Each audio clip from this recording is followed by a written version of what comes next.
Indian Summer, 1929. O.T. Lawrence is about as content as a cotton farmer can be in Five Forks, Georgia. Nothing, not poverty, drought, or even the boll weevil, can spoil the idyllic family life he shares with his doting wife and children and his beloved twin brother Walt, until illness and Black Tuesday take everything O.T. ever held dear from him in one fell swoop. Grieving, drinking, and careening towards homelessness, O.T. is in the pit of despair when he receives an odd letter. The mysterious Civvy Hargrove, whom he briefly knew as a teenager, is locked away in Milledgeville Asylum for the Insane.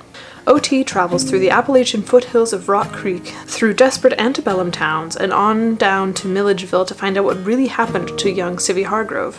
His journey brings him face to face with the sad, strange girl who once haunted his dreams. He finds that she's haunted by her own ghosts, those of a past even more painful than his own. Set against the backdrop of the Great Depression, Monarchs Under the Sassafras Tree is a love story to Georgia and the spirit of its people, a story of family, unconditional love, poverty, injustice, and finding the strength inside to keep on going when all is lost. This book is an absolute treasure to read. It paints a fantastic picture of what life was like in the Great Depression in the South, specifically in Georgia.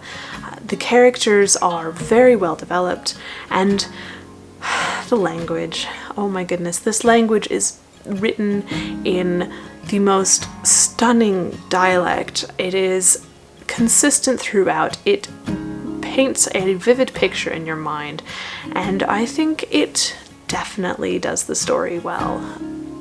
Now, this story follows O.T. Lawrence as he navigates the hardships of what happens when you lose loved ones and when you have no resources and no recourse at all to pursue your dreams and to go through the grieving process.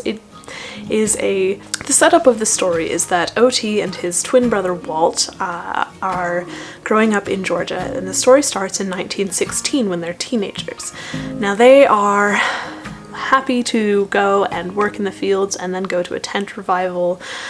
They're talking about, the cotton. Walt is he is autistic, or at least on the spectrum, and the descriptions of Walt are just lovely. I enjoyed that quite a lot. I think that it was really well done for people who have an understanding of that in the modern times, but know that in the past this was sort of considered not good. It was considered a mental infirmity.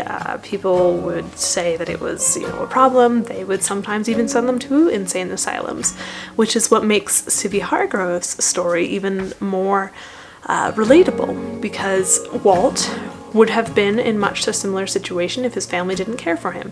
Now, the story then starts off in 1916 when they meet Civvy Hargrove, and this is just the start of O.T. and Walt's life, and it is, it's full of teenage naivete and absolute trouble-causing, and it's a bit disturbing at times. The antagonist, the villain, is very much a villain. I don't like him at all, which is a good thing, I suppose.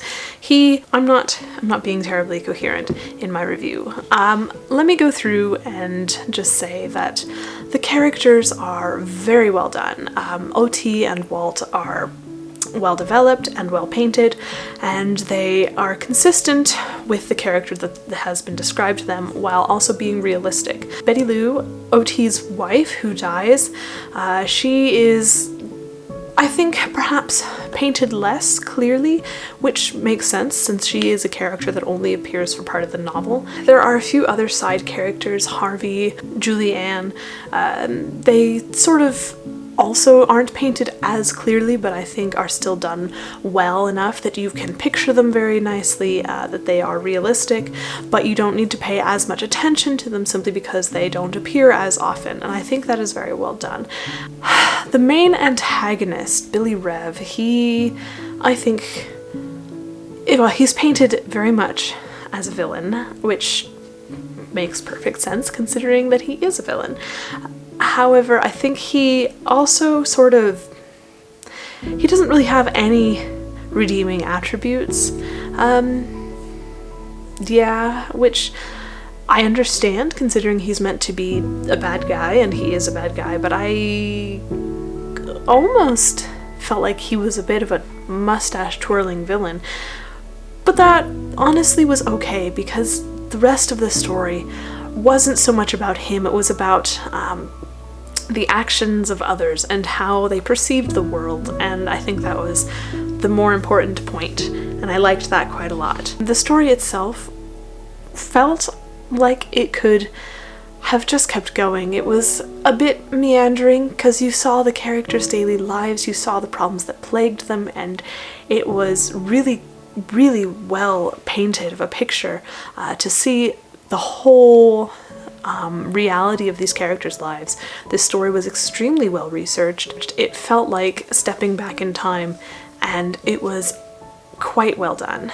My main critique is perhaps what I said earlier about Billy Rev and a couple of the other side characters not being quite as realistic as the main characters, as Civi, as OT, as Ginny even, who's OT's daughter. So they felt a little bit less real than some of the others, but honestly, the story was so well written that you didn't really notice. My other problem was that the dialect was so well done that it stuck in my head for days afterwards, which is a little bit problematic considering I have to do some accent switching for other projects. But it was really well done. This book absolutely makes my best books of the year list for 2019. It is absolutely stunning. I would highly recommend this book if you're interested in literary historical fiction. It was a really good book. It was sometimes difficult to get through. The problems talked about were I was timely but profound, kind of difficult from a modern perspective, and I think it was painted extraordinarily well. You can find Lillah Lawson's links in the description box below. You can find me on all of the usual places, the Facebooks, the Instagrams, the Twitters. Please feel free to reach out, and I would say if you're interested in having a great book to read over the holiday, give Monarchs Under the Sassafras Tree a try. And that is all I've got for you today, so I will see you next time. Bye.